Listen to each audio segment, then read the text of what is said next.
નમસ્કાર ખેડૂત ભાઈઓ, જય કિસાન જય ભારત।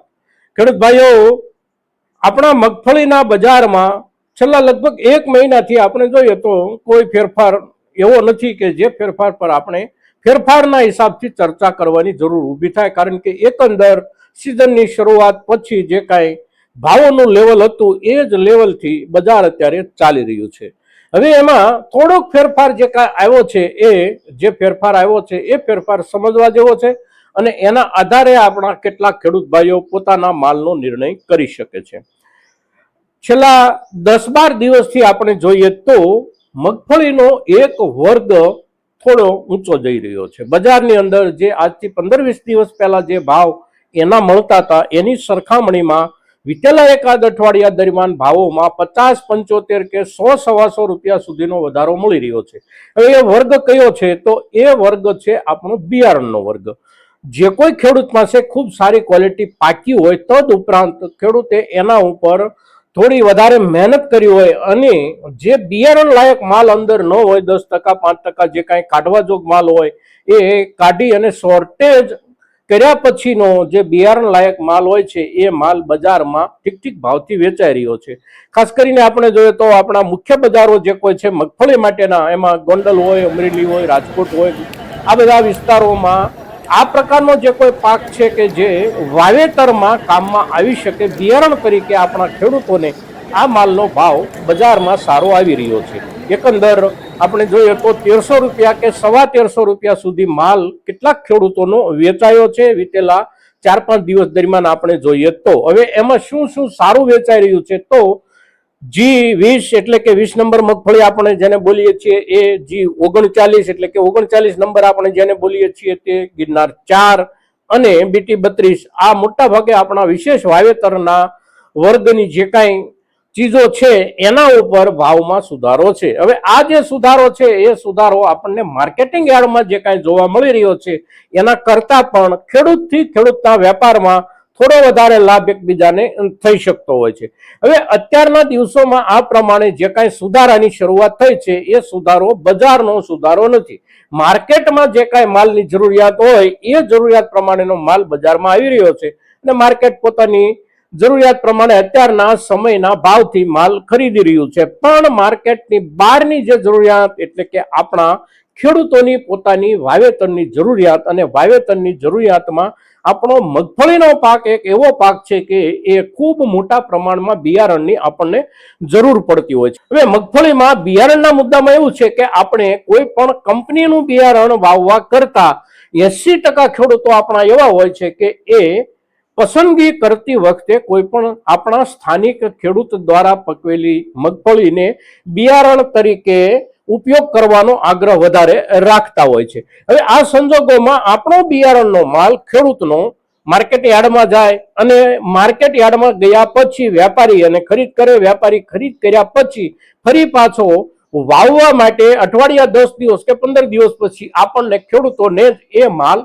વેચતા હોય છે, આપણે એમની પાસેથી ખરીદતા હોઈએ છીએ। હવે આ જે ગોઠવાઈ ગયેલું છે વર્ષોથી, એમાં ક્યાંક આપણે ફેરફાર પણ કરી શકીએ ખેડૂત તરીકે, અને એ ફેરફાર એવો છે કે આપણે એકબીજા ખેડૂતથી ખેડૂત શક્ય હોય ત્યાં સુધી માલનો વેપાર કરવાનો આગ્રહ રાખીએ। બને છે એવું, અને આપણો અનુભવ પણ એવો છે કે એક ખેડૂત જ્યારે બીજા ખેડૂત પાસે આવા પ્રકારની ચીજની જરૂરિયાત ઊભી થાય અને ખરીદવા માટે જાય છે ત્યારે આપણા કેટલાક ખેડૂતો માર્કેટમાં ચાલતા ભાવ કરતા ખૂબ ઊંચો ભાવ કહી દેતા હોય છે, અને પરિણામ એવું થાય કે ખેડૂત પાસેથી ખરીદવાને બદલે બજારમાંથી ખરીદે છે। હવે બજારમાંથી જ્યારે ખેડૂત ખરીદે છે ત્યારે આપણે એકબીજા ખેડૂતોએ જે કાંઈ ભાવો કીધા હોય, અગર તો વેચવાની જે કાંઈ કન્ડિશનો હોય એના કરતા બજારમાંથી ખેડૂતને લેવાનું જે સહેલું પડી રહ્યું છે એ ખામી આપણી ખેડૂતોની છે। કમસે કમ વચ્ચેથી 2 વખતનું કમિશન નીકળી જાય તો પણ એટલો ફાયદો આપણને ખેડૂત વર્ગને થતો હોય છે। પણ આ આખો મુદ્દો જે છે એ વૈચારિક મુદ્દો છે, અને વૈચારિક મુદ્દો એટલે ધીમે ધીમે આપણે એનો અમલ કરી શકીએ, કારણ કે આપણા દિમાગમાં પણ કેટલીક વાતો લાંબા સમયથી બેઠેલી હોય છે કે ખેડૂતને આપણે જ્યારે માલ વેચવા જઈએ છીએ ત્યારે ખેડૂત પહેલા તૈયાર નથી થતો અને છેલ્લે પાછો યાર્ડમાંથી જઈને ખરીદે, અગર તો વેપારી પાસેથી જઈને ખરીદે। એટલે આવા અનુભવો પણ આપણા હોય છે। તેમ છતાં શક્ય હોય ત્યાં સુધી ખેડૂતથી ખેડૂત બિયારણના રૂપમાં વેપાર જેટલો વધારે થાય એટલો કરવાનો આપણે સૌ ખેડૂતોએ આગ્રહ રાખવો જરૂરી છે. હવે બિયારણની જ્યારે વાત આપણે કરીએ છીએ ત્યારે બિયારણમાં આપણે ન છેતરાઈ જઈએ એની કાળજી તો આપણે અવશ્ય રાખવાની જરૂરી હોય છે. પણ માર્કેટિંગ યાર્ડોમાં આપણે જોઈ રહ્યા છીએ કે જે માલ આપણા તરફથી જઈ રહ્યો છે અત્યારના દિવસોમાં કેટલાક ખેડૂતોનો, એમાંથી ઘણા બધા ખેડૂતોનો માલ બિયારણ લાયક હોય છે, પણ એની અંદર 10-15% માલ થોડો નબળો હોય અને એના કારણે આખો માલ બજારના ભાવથી એટલે કે 1025, 1050 કે 1100 રૂપિયા સુધી વેચાઈ જાય છે. એની સામે આ પ્રકારનો જેમનો માલ છે કે જેમાં ખૂબ સારી ક્વોલિટીનો જથ્થાનું પ્રમાણ ટકાવારીના હિસાબથી વધારે હોય તો એવા ખેડૂતો પોતાના જ માલ પર એક સામાન્ય પ્રક્રિયા કરે, એટલે કે થોડો નબળો માલ હોય એવા માલને અલગ તારવી લે. 5 થી 10% જેટલો જ માલ એવો હોય છે અને એને અલગ તારવી લીધા પછી એને બિયારણ ક્વોલિટીના રૂપમાં આપણે માર્કેટિંગ યાર્ડમાં લઈ જઈએ તો પણ એકંદર આપણને સારા ભાવ મળી શકે છે અને ખેડૂતથી ખેડૂત આપણે બિયારણના રૂપમાં એનો વેપાર કરીએ તો પણ આપણને સારા ભાવ મળી શકવાની શક્યતાઓ હોય છે. આપણી ખેડૂત સમુદાયની એક સમસ્યા કાયમ માટે રહી છે કે આપણે આપણા ખેતરમાં, વાડીમાં પાકને વાવવાથી લઈ અને લણવા સુધી જે પરિશ્રમ કરીએ છીએ અને એ પરિશ્રમ કર્યા પછી આપણે માલને વેચતી વખતે એના પર જે સામાન્ય રૂપમાં કેટલીક પ્રક્રિયાઓ કરવાની જરૂર હોય, સામાન્ય રૂપમાં એક વર્ગીકરણ ઝડપથી જેનું થઈ શકતું હોય એવું પણ વર્ગીકરણ નથી કરતા અને એના પરિણામે આપણો સારામાં સારો માલ પણ ક્યારેક નીચામાં નીચા ભાવથી આપણે વેચી દેતા હોઈએ છીએ. કારણ કે 70-75% માલ આપણો સારો હોય અને 15-20% કે 25% એની અંદર થોડો ઘણો બીજા ત્રીજા ક્રમનો માલ હોય તો પણ આપણો આખો માલ એ બીજા ત્રીજા કે ચોથા ક્રમના માલના ભાવના લેવલે બજારમાં વેચવાની પરિસ્થિતિ ઊભી થતી હોય છે. તો આવા સંજોગોમાં અત્યારના દિવસોમાં ખાસ કરીને મોટા પાયે આપણને બિયારણની જરૂર પડશે મગફળીની.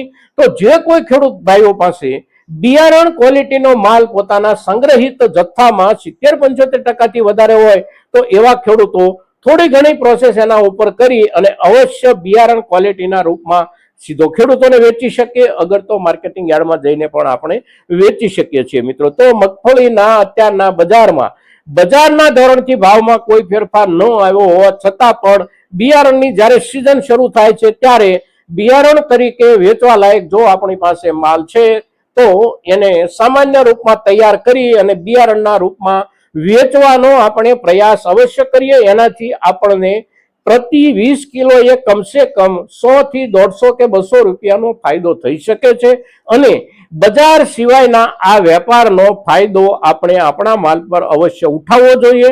આપણે નહીં ઉઠાવીએ તો બજાર એનો ફાયદો અવશ્ય લે છે, કારણ કે આપણી પાસેથી માલ ખરીદી અને બિયારણના રૂપમાં વેચનારા વેપારીઓ નફો અવશ્ય કરે છે. તો આ પ્રમાણે બજારનો પણ બજારના હિસાબથી લાભ ન મળતો હોય ત્યારે આપણી ક્વોલિટીના હિસાબથી લાભ મળવાની શક્યતાઓ ઊભી થાય ત્યારે આપણે એ તરફ અવશ્ય ધ્યાન આપવાની જરૂર હોય છે. મિત્રો, તો આજના દિવસે મગફળીના પાકમાં બિયારણ લાયક ક્વોલિટી જે કાંઈ હોય એના ઉપર આપણને મળી શકતા વિશેષ ભાવની ચર્ચા આપણે જ્યારે કરીએ છીએ ત્યારે આપણી આ ચર્ચા મહત્તમ ખેડૂતો સુધી પહોંચે એ ખૂબ જરૂરી છે અને એ માટે આપ સૌના તરફથી પ્રયાસો થશે એવી અપેક્ષા સાથે જય કિસાન, જય ભારત.